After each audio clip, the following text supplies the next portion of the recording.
Hello, everybody, and welcome to the Blues and Jazz Dance Book Club's online guest lecture with Dr. Jennifer Stoever. We'd like to thank you for coming, especially on this Sunday, where it seems that we have both the NBA playoffs in full swing and we have the Game of Thrones premiere tonight. So everybody's, canceled their whole day, it seems. So we'd like to take time to introduce our guest lecturer, Dr. Jennifer Lynn Stoever. She received her PhD in American Studies and Ethnicity from USC, and she serves on the editorial boards of Sound Studies, Senses in Society, and Social Text. She has published in Social Text, Social Identities, Sound Effects, Modernist Cultures, American Quarterly, and Radical History Review, among others. Her most recent research, Crate Digging Begins at Home, Black and Latinx Women Collecting and Selecting Records in the 1960s and 1970s Bronx, was published in the Oxford Handbook of Hip Hop Studies and is free to download as of March 2019. Currently editor-in-chief of Sounding Out and associate professor at SUNY Binghamton, Jennifer teaches courses on African American literature and race and gender representation in popular music. During 2011 and 2012, she was a fellow at the Society for the Humanities at Cornell University, participating in the research group on sound, culture, theory, politics. In 2016, she published her first book, The Sonic Color Line, Race and the Cultural Politics of Listening, with NYU Press, which we read for our book club this last quarter. So welcome, Dr. Stoever. Hello, thank you everyone. I'm so happy to be here, and I'm so thrilled that you selected my book to read for your club. And I'm really interested in what you thought of it, and I'm here to answer absolutely any questions about the book. I've got my copy here, so I'm ready.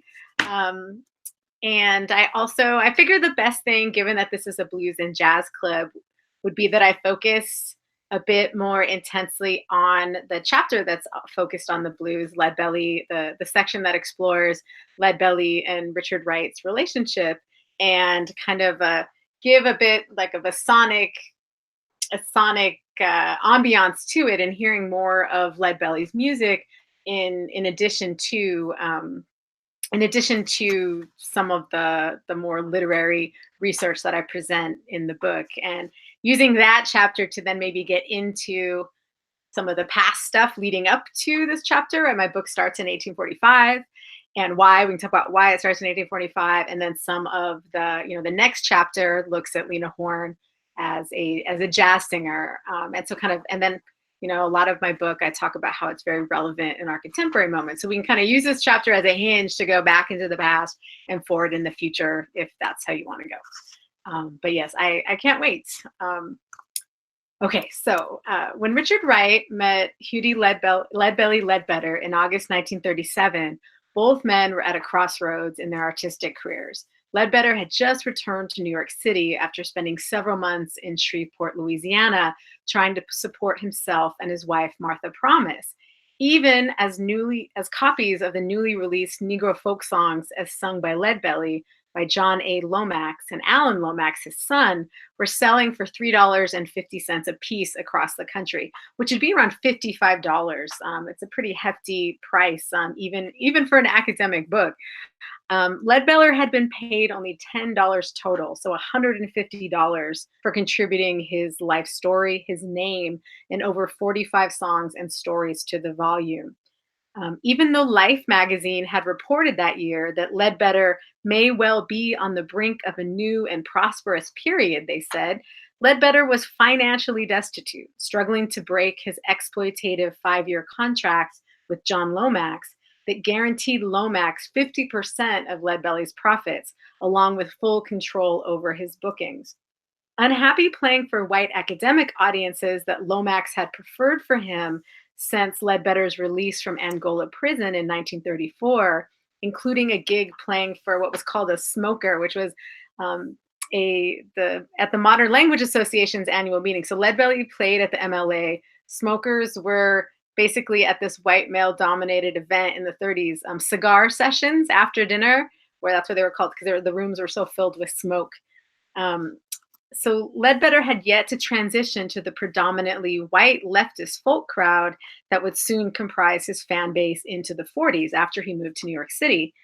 Ledbetter's attempts to break into the northern black music circuit had floundered. His first performance at the Apollo in early 1936 was such a flop that music critic and radio personality Joe Bostic told readers of the New York Age that Leadbelly had probably been pardoned from Angola because, quote, other inmates wanted some peace during their quiet hours. No, Leadbelly isn't the man if it's music that you want. Um, and a couple things before I move on there. I'll call him Leadbelly better throughout because Leadbelly actually really disliked um, Leadbelly as a name. It was a name that came from his time in prison. And John Lomax used kind of his prison image to exploit it, which I talk about a lot in the book. And I really wanted with this chapter to kind of step away from that old story that we know about Leadbelly and really think about Leadbetter's agency in his artistic production and how his friendship with Richard Wright, I think, really called upon that. And what if we look at that relationship is really important and not just centered on John Lomax and Leadbelly, which we know was extremely exploitative and did have a direct impact on Leadbelly's work in the 30s, but kind of what happens afterward, I think is really important. And Joe Bostic, and there's a lot of politics at play in terms of what Black audiences, urban audiences, were listening to in the North. And he had played there just after Cab Calloway. And there was a kind of a perception or an idea that Black audiences in the North were trying to, in some ways, get away from the violence they experienced in the South. And Leadbelly's stage performance, as structured by John Lomax, was a reminder of that. And that's not something that you may want to go hear on a Saturday night, whereas Cab Calloway was representing a new kind of post-Great Migration urban sound that was enlivening audiences. So he's kind of put up against Cab Calloway in a lot of the writing in that period. Okay, so the Richard Wright angle of it, how did they meet? Richard Wright is the author of Native Son, one of the most famous Black writers in American history. The book really broke open and kind of changed how Black authors were received in the US at that time. And he also faced a lot. He was a Southern migrant as well, as I talk about in the book, and really had just moved from, his life trajectory was moving from Natchez, Mississippi to Memphis, Tennessee to Chicago, Illinois, and now into New York City in the late 30s. So himself no stranger to poverty, exploitation, and fierce criticism, Richard Wright also faced harsh challenges as a Black creative professional in the very segregated US of 1937. Having arrived in New York City only 2 months before meeting Ledbetter, Wright had begun to second guess leaving Chicago, where he had made a home for many years and had a writing community and a job at the post office. Especially after his transfer to the New York Writers Project initially failed, and he begrudgingly became the full-time Harlem correspondent for the Daily Worker, which is a key communist newspaper now as well as then. According to biographer Hazel Rowley, he did not dislike the paper in theory. The Daily Worker was one of the only white newspapers that regularly employed Black workers and addressed Black issues. Rather, the job meant taking a large pay cut and reintegrating himself into a communist network, when Wright at this point was seriously questioning the Communist Party's commitment to racial issues in the US. And this became a big split with Black communists and Black intellectuals over whether the party was really down to address race or if they're trying to kind of this colorblind approach to labor. Also, the frantic pace and heavy workload interfered with Wright's own writing, which is why he moved to New York in the first place. In the 6 months that Wright occupied the Harlem desk of the Daily Worker, he filed 40 signed articles and an estimated 100 plus anonymous pieces that were published without his byline, which even in today's write for free culture on the internet, that's a grind, right? He regularly had 12-hour days and wasn't able to kind of intellectually and physically have that time and space to write mentally. Wright also found the kind of writing that the paper demanded a tedious exercise in propaganda. However, Michael Faber, another of Wright's biographers, noted that on the rare occasion when Wright got to cover cultural events instead of the usual party business, that his tone changes. Readers can catch glimpses of the passion and skill that he would bring to Uncle Tom's Children, which was his first published book of short stories in 1939, Native Son in 1940, and his wonderful photo essay book, 12 Million Black Voices, which I really, really recommend, from 1941. Wright's lead belly feature was called, and notably you can tell in the headline, right, he doesn't use lead belly, he uses Hughie Ledbetter, famous Negro folk artist, sings the songs of his people. This feature was published in the Daily Worker on August 12th, 1937, and is kind of a piece that allowed him not only to show his passion, but was the beginning of this friendship that the two men had. Wright's compelling portrait bolstered Leadbelly's still tenuous relationship to New York leftists. Wright was very much circulating through the Daily Worker and his political commitments with an integrated New York left scene at that moment. The leftists were suspicious of what they heard as Leadbelly's, apolitical licentiousness. They felt that he did not overtly have political lyrics. They felt that the blues, as Leadbelly sang it, was still too connected to, I guess you call them like sensual politics versus, capital P protest politics. And that has a lot to do with the sonic color line and their perceptions of what Black people should be singing about and how they should be singing it. And also maybe their inability to hear the context of where Ledbetter's songs come from. So this piece provided Richard Wright a public site to work through the most prominent themes of Wright's early fiction, the price that young American Black men paid in both the South and the North for the quality he described in Ledbetter, and these are Wright's words, Ledbetter's inability to take injustice and like it, which is a theme throughout Wright's characterizations of young Black men. The occasion also sparked a friendship that is at once perfect if you think about the men's lives and where they came from, but also unlikely. Ledbetter was already 50 at this time. Wright was barely turning 30, and Leadbelly's, getting famous. Wright is still very unknown. But I feel that like when they met, it kind of, their past and their loneliness in these white circles that they were trafficking in, I think was key. So the themes of Wright's early fiction suggest he was stirred by Ledbetter's personal history. And I argue that echoes of his interactions with Ledbetter can be heard beyond his songwriting throughout texts such as Native Son, for example, which he began writing in summer 1938. So right after he met Ledbetter. And I will say I'll play a little bit of, it's been documented by one of his biographers that Goodnight Irene was one of Richard Wright's favorite songs. So I'll play a bit of that. Good night, Irene, good night. Good night, Irene, good night, Irene. I get you in my dream. Sometimes I'll use any country. Sometimes I'll leave the town. Sometimes I have the great notion. Jumping in and to the roaring loud. Irene, good night. Irene, good night. Good night, Irene. Good night, Irene. Right. So, yeah, Wright especially was accused at various points of not liking music and having musical taste. So I always kind of want to bring that out, that when he did mention music that he liked, that it was specifically Ledbetter's music. So his interest in the use of sound in his writing has been largely missed by critics.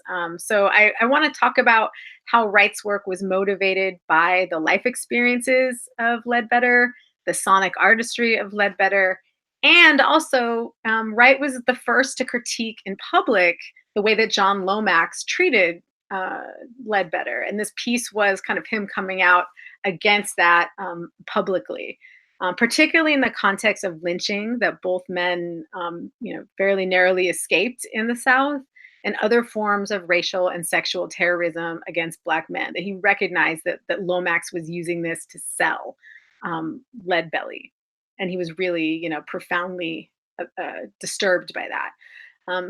Richard Wright's early fiction was, if you look at it from the context of blues and his relationship with with Ledbetter, it was a reckoning with the soundtrack of lynching and racial violence, one that exposed the role of listening in hearing race and the racial identities that are imposed on you, and also hearing, racial terror at the height of Jim Crow, that white supremacists used listening and the sense of listening as key to certain kinds of violences and terror against Black men.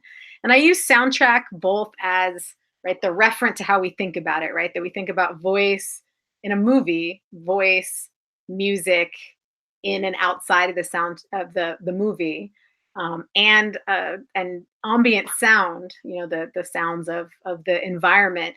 We think about three of those things as kind of simultaneous in a movie. So soundtrack works that way. But also the way that we can think of sound as operating autonomously from sight, that we can listen to a movie soundtrack without seeing something visual, right? Even though that, there would be no soundtrack without the visuals in the case of the film. So we can kind of think about the relationship between sight and sound using the idea of the soundtrack. And I think it encapsulates both the way that Leadbelly sounds, his timbre, and also the way that Wright's words depict, um, in imaginative ways, what lynching sounded like in the South, and how survivors of Southern violences then heard racism in the North in relation to that. It also signifies a challenge to the white liberal visual frames that were thrust on both men, exemplified by Ledbetter's fraught performance at the communist Catskills retreat, Camp Unity, in 1936. And I didn't get to talk much about that in the book, so I'll share a little bit about what didn't get a chance to make the cut in this piece here, and Wright's challenge to John Lomax in his 1937 review. The predominantly white campers, so Camp Unity was a retreat in the Catskills, near Peekskill, that was for predominantly organized by white leftists, but was a interracial camp in those days. So very controversial, and in part kind of led to somewhat of a radical identity in Peekskill at the moment in upstate New York. And also very connected with what became kind of the what was called the Borscht Belt in that time, where often Jewish leftist campers would organize these kinds of retreats. In fact, because often they were excluded themselves because of anti-Semitism from other upstate camps during that time. So there was so this Camp Unity kind of combined those two things. So the white campers there heard Leadbelly's Black Southernness, his dialect, his alternate speech inflections, his slower vocal cadence, his country blues guitar playing, vocal hollers, his general loudness and enthusiasm. It's kind of how they defined him as Black and Southern. They heard it as a backward sound that impeded their vision of protest and progress. He was pretty much panned because of those performances. And I'll talk a little bit more about that in a second. In the Daily Worker review, Wright details the press coverage that framed the Camp Unity reception. He's kind of arguing that they were unable to hear him because of all of the publicity that led up to the performance, usually driven by Lomax. He called it a vicious tirade of publicity in which Leadbelly was represented in these are Wright's words, represented in the New York Herald Tribune, Time Magazine, and over the radio as a half sex mad, knife toting Black buck from Texas.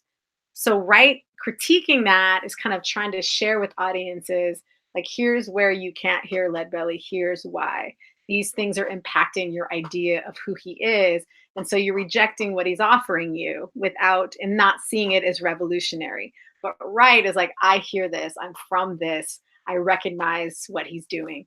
So, offering listening as a point of entry to the psychological impact of racial violence, Wright's work amplifies the fact that we hear race, the audibility of race itself, the sonic color line, what I call in the book, and that racial practices of audition, what I call the listening ear, how American culture teaches us to hear race and judge race.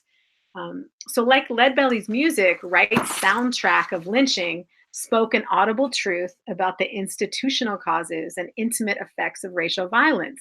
However, Wright's work dramatizes a skepticism regarding how and if his message about sound and race will be heard and who can hear it.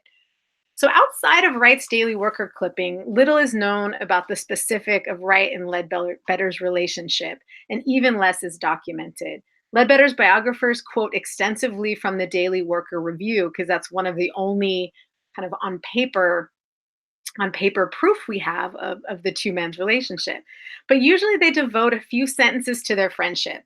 One of them describes Wright as one of Hudy's drinking buddies in New York. So they already characterize it as kind of centered around alcohol, which is not necessarily a bad thing, but I think that there's a way that it kind of cheapens what I think that the two men had and the kind of conversations one might have with a confidential drinking buddy. And they say they probably met at a rally or a meeting. They don't give a specific information. And true enough, Wright and Leadbelly frequently crossed paths at communist-sponsored events, at leftist rallies, and folk concerts. And in my search for traces of their friendship, I found that Leadbelly performed at events like a concert called Folk Songs on the Firing Line that was during World War II, 1942, that Richard Wright emceed. So they undoubtedly had met and talked more then, along with songwriter Earl Robinson. And Earl Robinson was also one of the folks that helped book Camp Unity. So everyone was constantly crossing each other's paths. Michael Faber characterizes their relationship in the context of Wright's interest in Black folk culture, again revealing Irene as Wright's favorite song.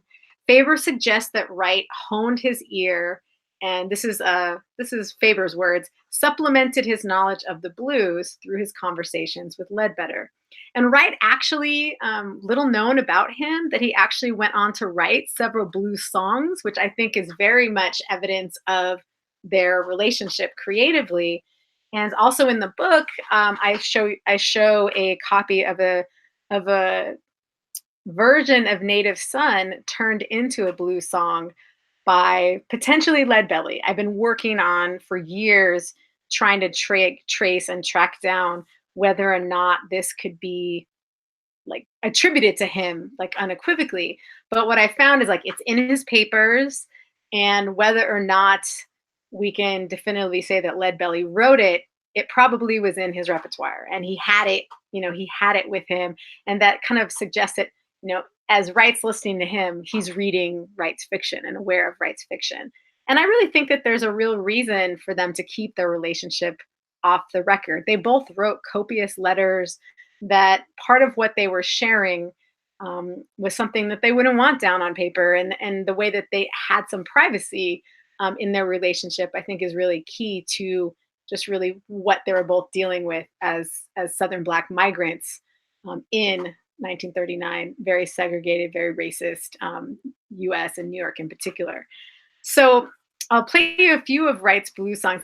They don't sound like Leadbelly's blues songs at all. He wrote Red Clay Blues in 1939. He co-wrote that with Langston Hughes. It's a song about displaced Southern migrants. And that one I couldn't track down. That Josh White did the singing for that piece.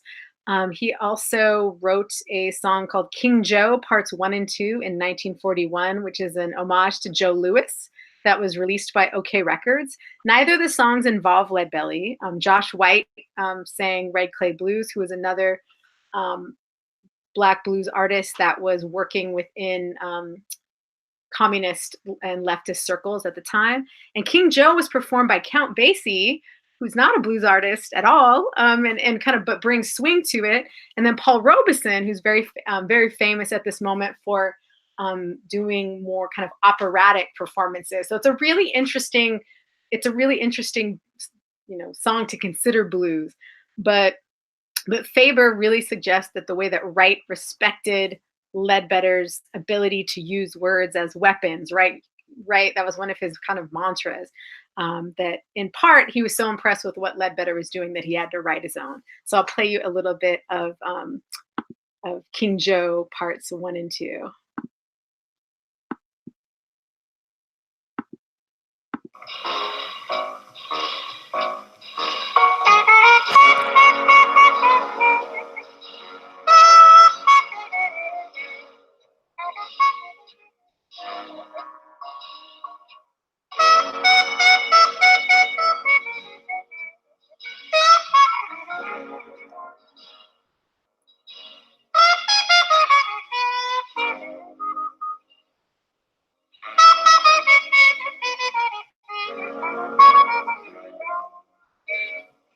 Black-eyed peas as cornbread, what makes you so strong? Black-eyed peas as cornbread, what makes you so strong? Cornbread say I come from where Joe Louis was born. Lord, I know a secret, swore I'd never tell. Lord, I know a secret, swore I'd never tell. I know what makes old Joe hook and punch and roll like hell.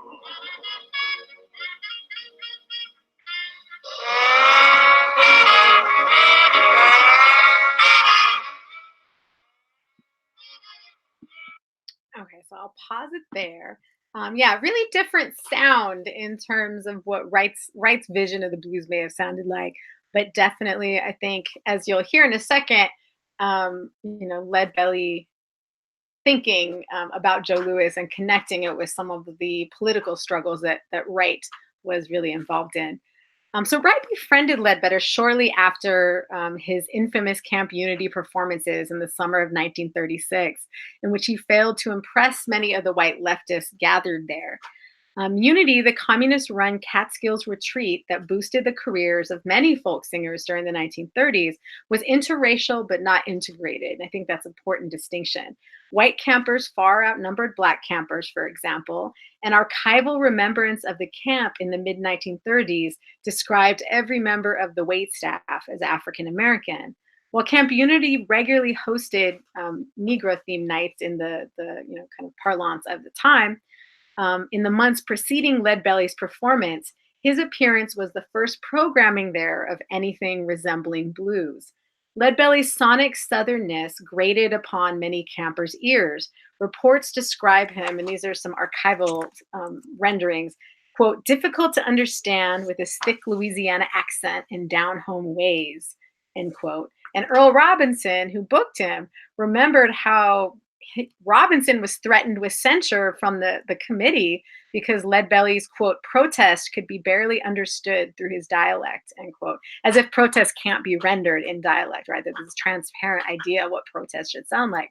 The racialized and region-specific authenticity, so carefully constructed by John Lomax via his prison recordings of Leadbelly, and the visual dialect-riddled Negro songs as sung by Leadbelly that he had published with his son Alan earlier that summer, sounded both kind of old-timey and melancholy to Camp Unity's crowd, out of sync with their kind of modern revolutionary imagery. According to the evening's MC, white camper Bob Steck, Leadbelly's tone and repertoire quickly dampened the crowd's militant energy. When he began to play, quote, the mood changed. He struck a plaintive note, sad about injustice. Protest gave way to suffering, hurt, not rebellion. To the white campers, Leadbelly's overall sound and thematic content, both Ella Speed and Frankie and Albert, 2 songs he played that night, tell stories about the murder of unfaithful lovers, for example, To them, it seemed uncomfortably close to the sonic images of blackness marked as forbidden and out of date. So I'll play a little bit of what Ella Speed sounds like.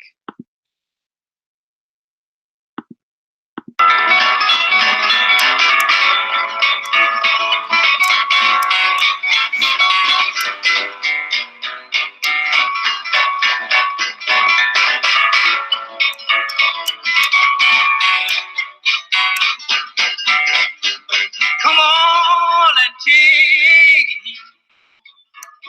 Just remember the death for LSP. Come on and take it. Just remember death for LSP. LSP was downtown, she was having her loving fun. Let me tell you what Bill Martin done. LSP was downtown, she was having her loving fun. Let me tell you what Bill Martin done. So yeah, like they heard that as kind of sounding to their kind of white liberal ears as uncomfortably close to things that they've been taught to hear as stereotypes of blackness, and really, and in some ways, interesting to hear a song like that as being plaintive. And where does that come from? So Steck's use of plaintive, one of the key words that white critics, as you read in the book, have used throughout American history to describe the sound of Black voices, particularly slave songs and the singing of the Jubilee singers. And by the 1930s, slave spirituals in general, it's significant because it casts Leadbelly's singing practice as pre and even anti-modern, right? Out of step with the times and bound to a long past. It shows how Reconstruction era manifestations of the sonic color line resonated well into the 20th century.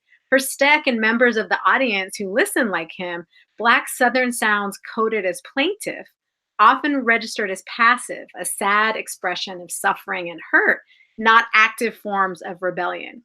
In some ways, a kind of deciding how Black people should be reacting to white oppression rather than listening to their own expressions.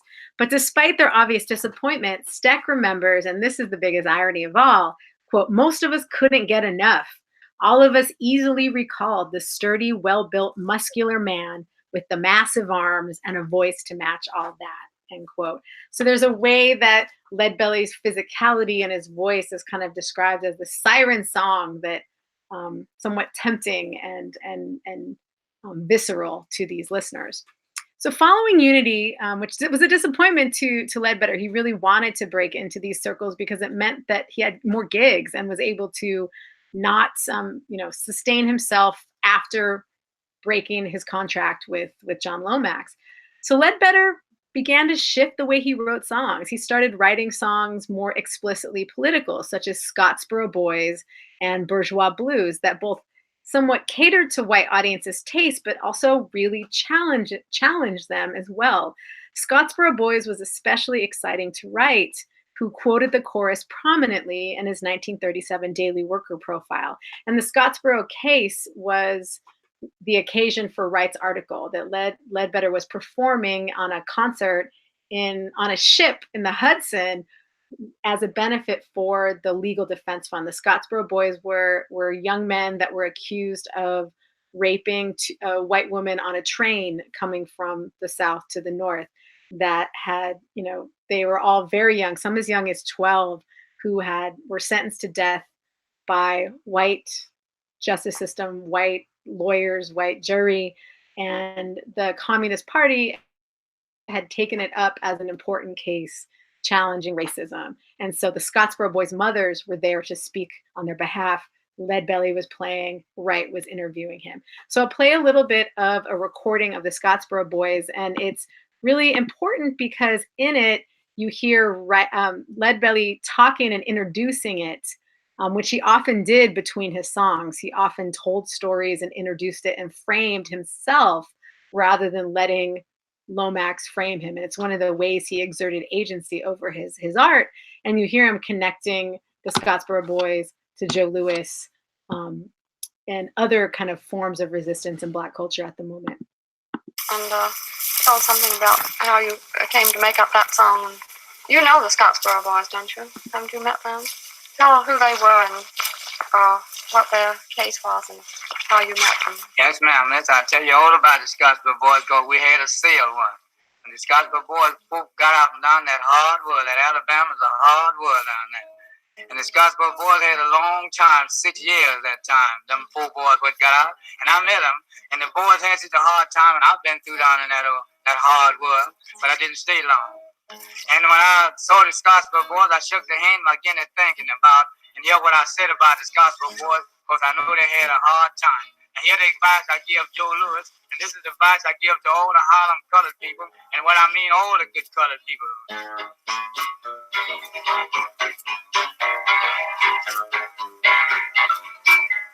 Go ahead and beat it out.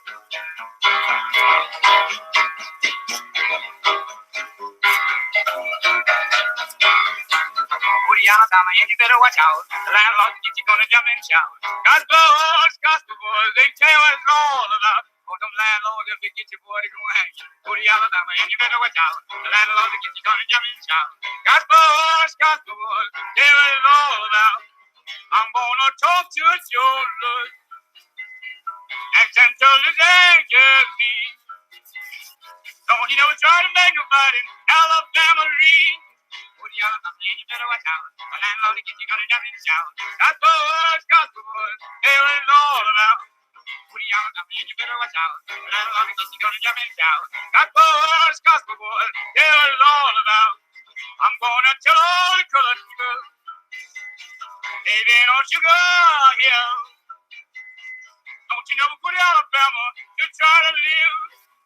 You better watch out. The landlord gets you gonna jump and shout. Gospel boys, they what it's all about.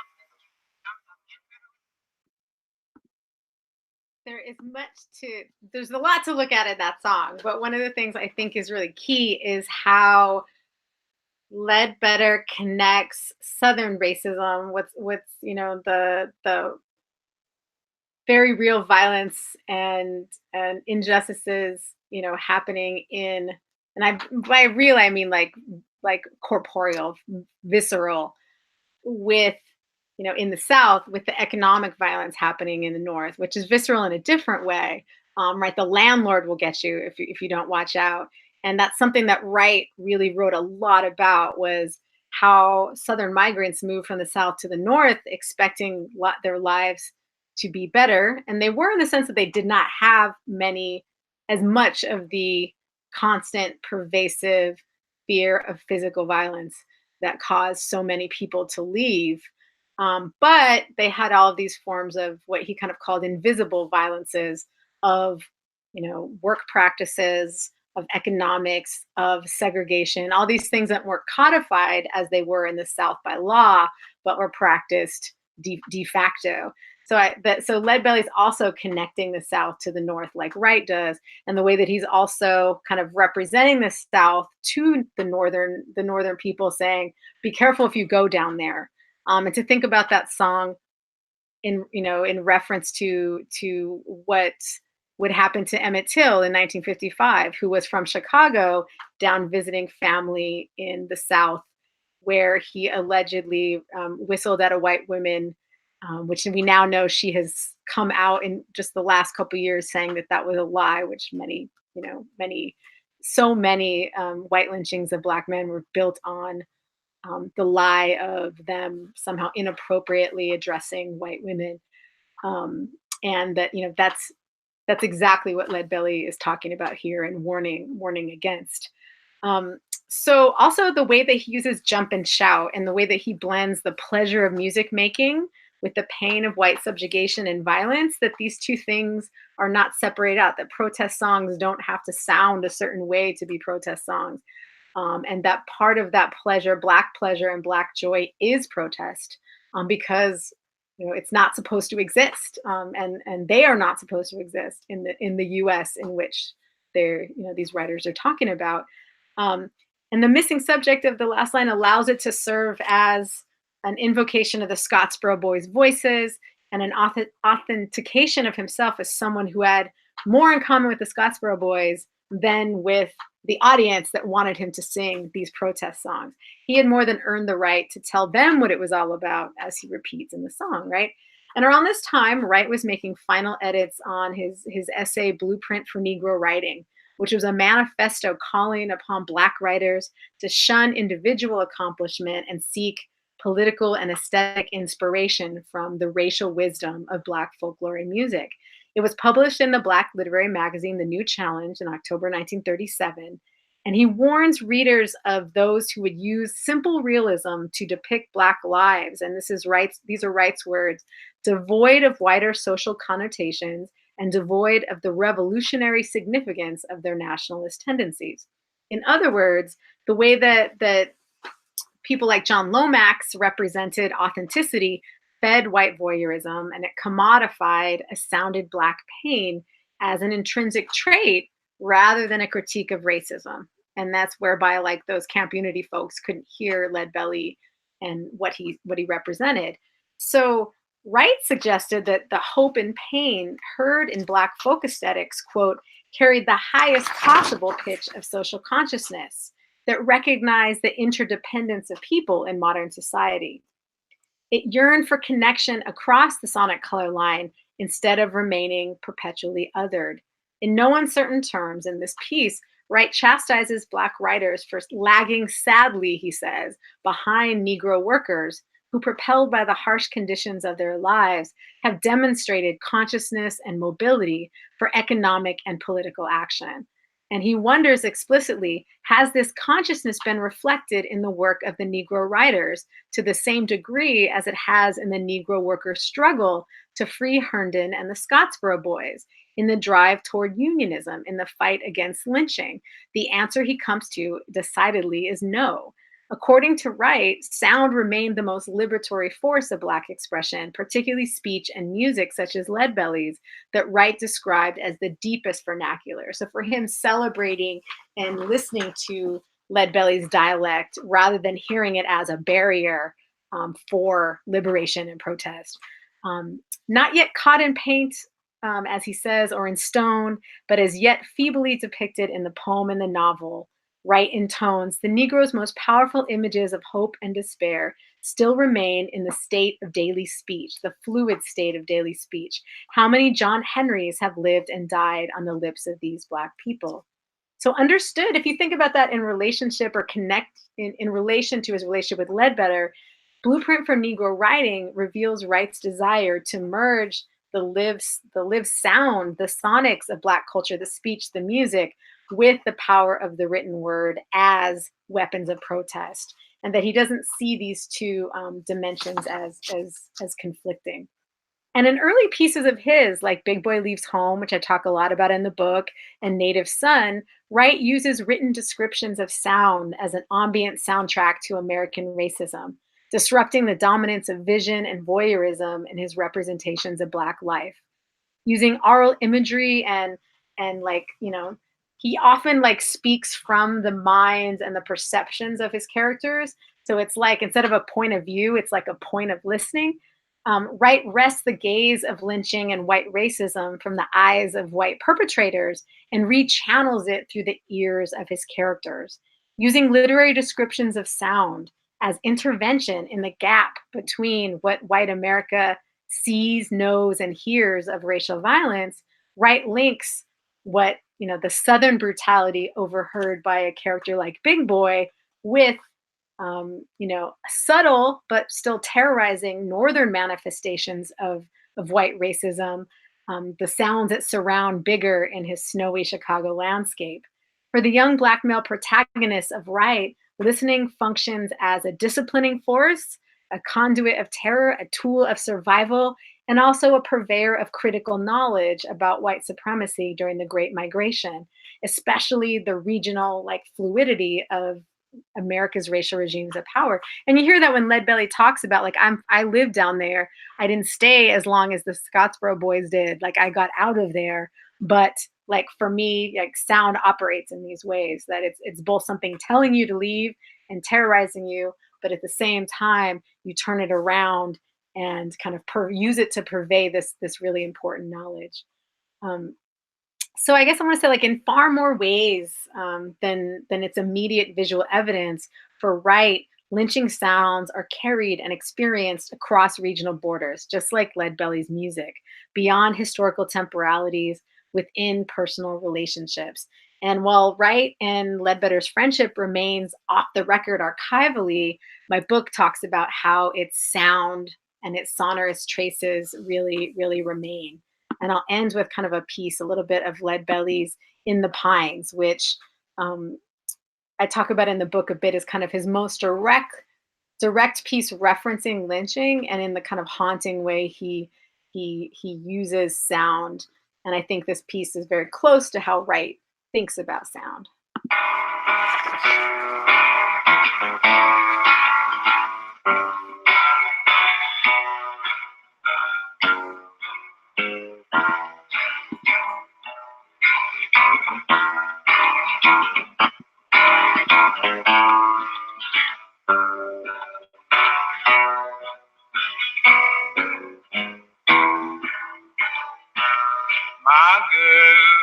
My girl, don't lie to me. Tell me, where did you sleep last night? Come on, tell me, baby. In the pond, where the sun don't ever shine. I was shivering all night too. My girl, where will you go? I'm going where the cold wind blows. In the pond, where the sun don't ever shine. I was shivering all night too. My girl, don't you lie to me. Tell me, where did you sleep last night? Come on and tell me something about it. In the pond, where the sun don't ever shine. I was shivering all night too. Shiver for me now.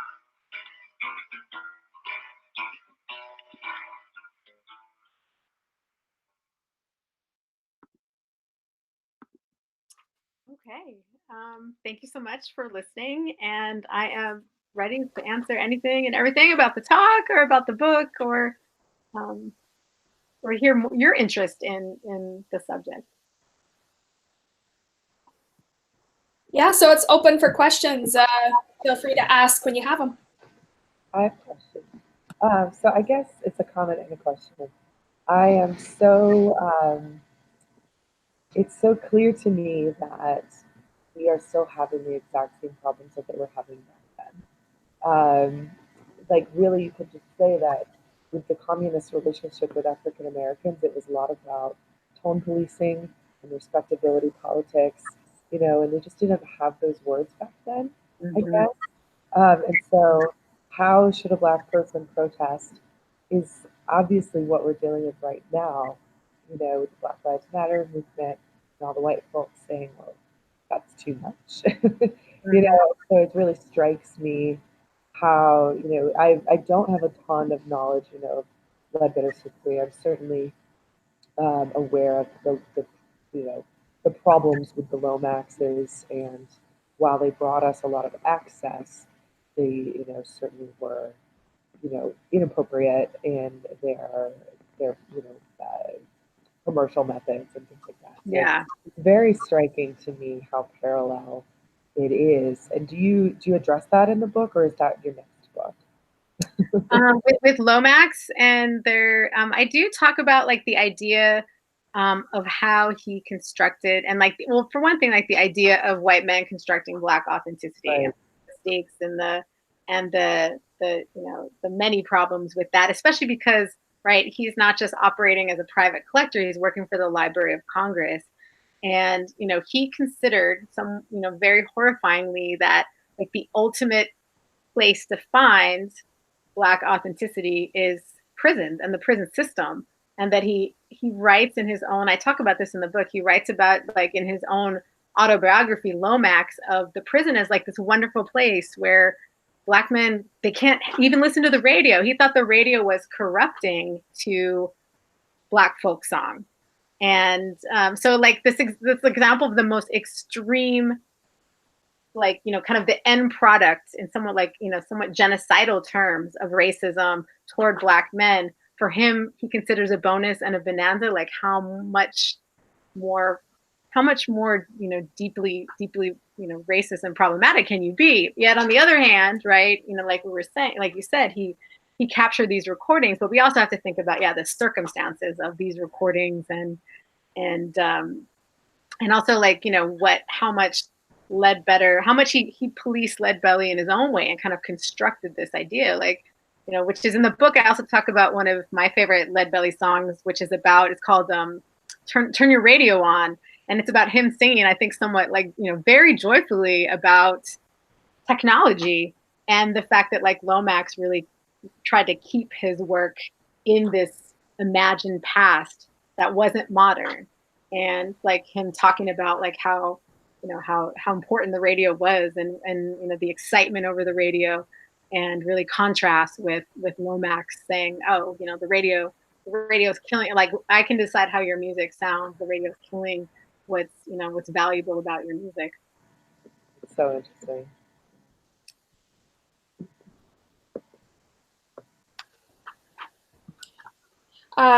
Thank you. So Sarah, did you have a question that you wanted to ask? I'm also taking chat questions. So. Sarah, number 2.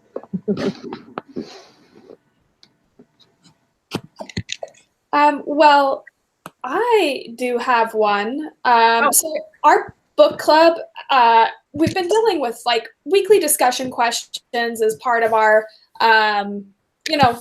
conversation as a group. And one of the ones that we had came from, and I think this hooks to your last answer, which is radio. That radio became this medium that everybody seemed to tune into. It's like every home had a radio type of history that we talk about, but how that history in the radio is so white, like that when we're looking at radio history and radio plays, like all these things I loved to listen to growing up, right? That we have very few Black cast members, and when they are stereotyped.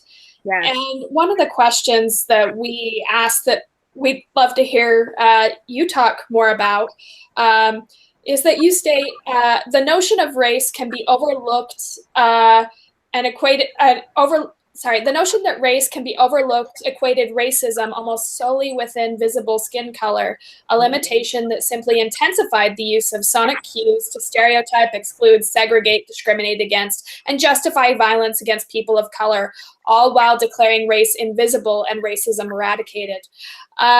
So in calling attention to sounds that we've been taught are Black or white, could you talk a little bit more about those markers and how we come to recognize them as markers?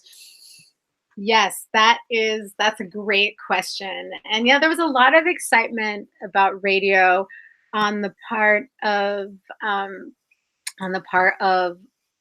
Black audiences and Black performers, in part because of this idea that, right, that the radio is an auditory medium, right? That there's no physical visual analog as there would have been in film, as there was in live performance, that potentially white prejudice may not have as much impact. And certainly it was part, I argue in the book, of this idea of like kind of the media that made this vision of color blindness possible, I really believe, is the radio. And I try to kind of argue that there's a lost history of understanding color blindness from this media perspective. And the radio was much, are you guys there? Okay, there you are. You were frozen for a sec. That the radio was much less controlled in its early days by white corporations, which meant that you could have someone like W.B. Du Bois, a leading Black intellectual, on the radio in the 20s, debating infamous white racists like Lothrop Stoddard. That was quite regular in the 20s and 30s. And in some ways, because I think of access for Black people, access for white ethnic immigrants of local radio, in addition to kind of capitalism kicking into high gear, why there was such this sharp networked constellation that happened in the 40s, especially as the war efforts kicked into high gear too. So you have a period where there's the radio is actually actively becoming more white, that it wasn't an accidental process, it wasn't a natural process. And there's this idea, I think, still in our culture that, well, we just hear, right? There aren't any, you can't experience, if racism is visual, you cannot experience it sonically. You can't have kind of racist ears. And that's really, really at the very heart of my book is like, yes, this can. And that radio, why do we consider the golden age of radio to be the period where Black artists were actively kept off of radio? Why? How can those two things be true, and why? It's important, right? And also to think about that for so many white listeners, the radio was just the way things were. They don't view themselves as having hearing that is prejudiced, and there's an investment in this, right? That if the only Black voices you hear on the radio are highly controlled, and many Black performers, as I talk about in the book, were trained by white producers to speak in quote unquote Black dialect, which no one actually spoke, but I guess white people's imagination spoke that dialect, which is why Black performers had to conform to it.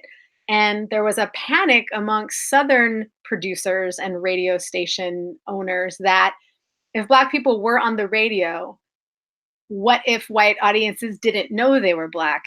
And so often there would either be some kind of cue in the writing, or there would be this sonic cue, or there would be certain kinds of references. Or I talk in the book this story about Lena Horne, where it was written in the script that she was going to call a white man by his first name.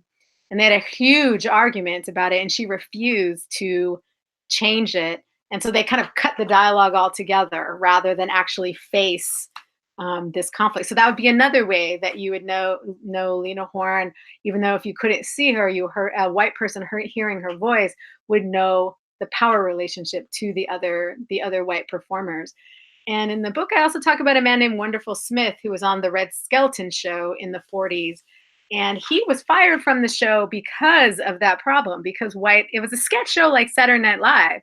And so on the same show, he would be playing multiple characters in multiple places, and Southern white audiences heard his voice as too fluid, and they couldn't tell if he was a Black man or a white man. And that represented, right? That's supposed to be the height of colorblind access. Also, it also means you sound white, which is part of the problem with the definition of colorblindness, is it means assimilated non-white people, often in America's imagination. So that threatened the color line, and so he was then fired from his job. So you see the way, and I do a lot of production history in that chapter because I really want people to see both how profoundly, from all aspects, from the musicians' unions, from the Writers Guild, how profoundly Black artists, writers, thinkers were kept from the radio during that period, and how much control that networks had over how Black people sounded and when and where they appeared, that wasn't natural, it wasn't accidental. And then also to say, well, what if you're a white listener, right? You said everyone had radios, like 90% of Americans have radios.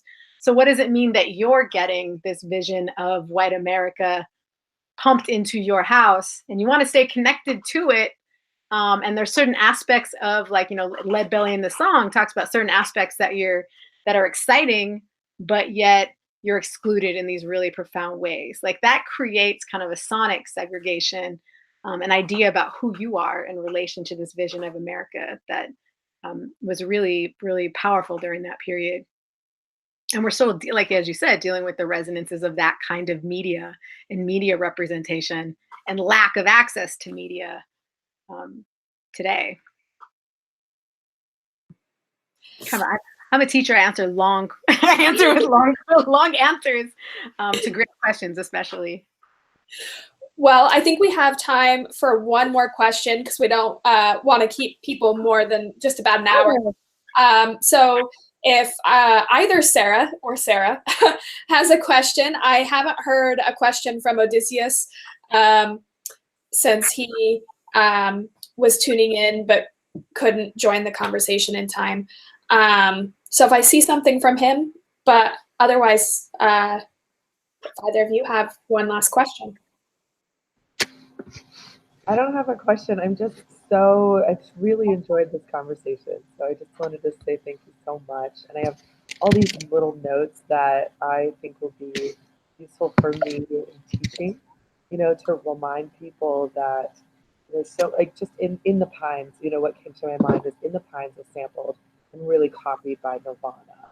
And like do Nirvana listeners really understand what it means? And I just keep having these perpetuations of this, like you said, the sonic color line and how it just is not gone. And so this is a brand new approach to thinking about this for me. And yet it immediately blends with all of the things I've learned to date. So it's such a great perspective. So thank you for writing the book. Thank you so much. Thank you all for reading it. Yeah, so thanks. I do have perhaps one just quick parting question. So which is hooked into this idea that, we have a sonic color line today, that this idea of somehow there being black and white sound that's, a part of racial politics that I don't think we in America, at least, spend a lot of time acknowledging. What are some sounds that people might want to be looking out for? I know you talk about this a little bit in the end of your book when you're talking about, say, like Michael Brown and other Black men and women like Sandra Bland murdered by the hands of, police officers, how we might start seeing the sonic color line in our present moment instead of just stuck in the past. Yes. Well, like I said, specifically if we're talking about white listeners, one of the important parts of the book is that Black listeners have always had to be attentive to these things because it often meant survival on a minute-to-minute basis, which is what authors like Wright are so powerful at bringing out.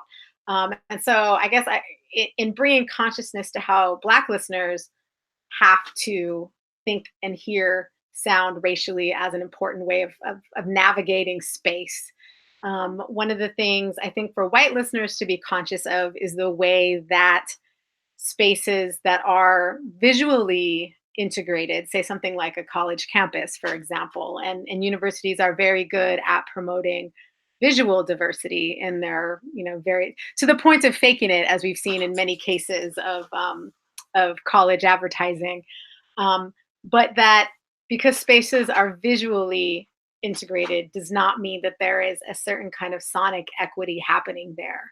That in classrooms, Black students, white professors hear Black students as being louder, as being more unruly, as being inattentive in ways that they don't hear white students as being in the same ways. And this actually in our education system goes all the way down to elementary school.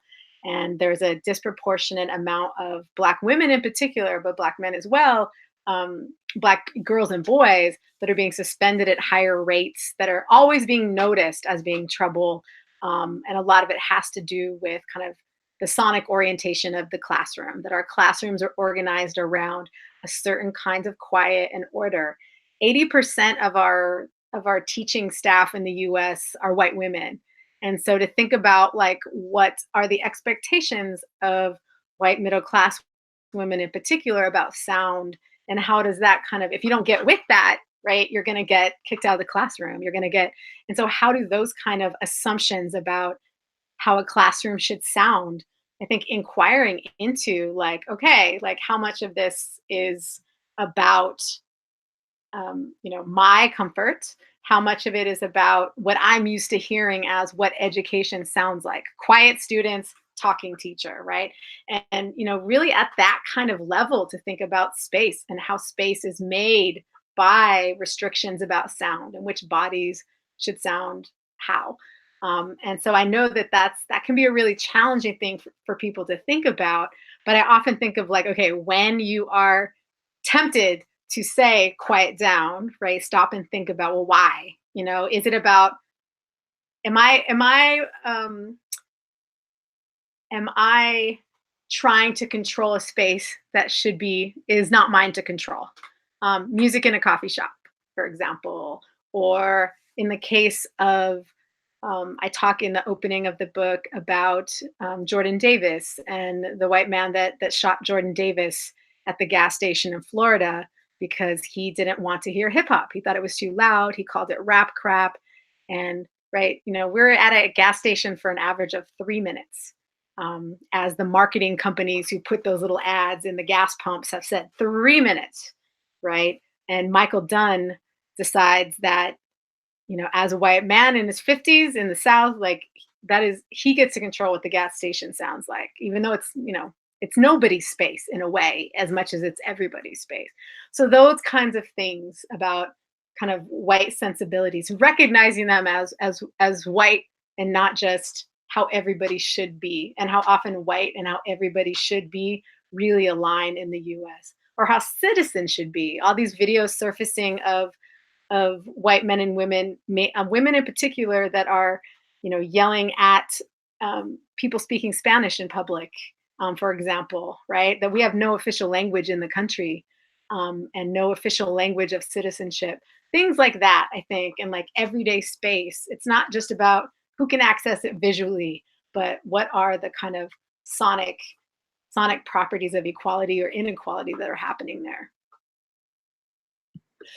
Well, thank you very much. That was a very thorough answer, and we're so grateful that you took time out of your Sunday to come spend with us and talk to us about your work. Well, thank you. You took a lot of time out of your semester to read my book, and I appreciate it so much. And I hope that you share that with others, your experience of reading it.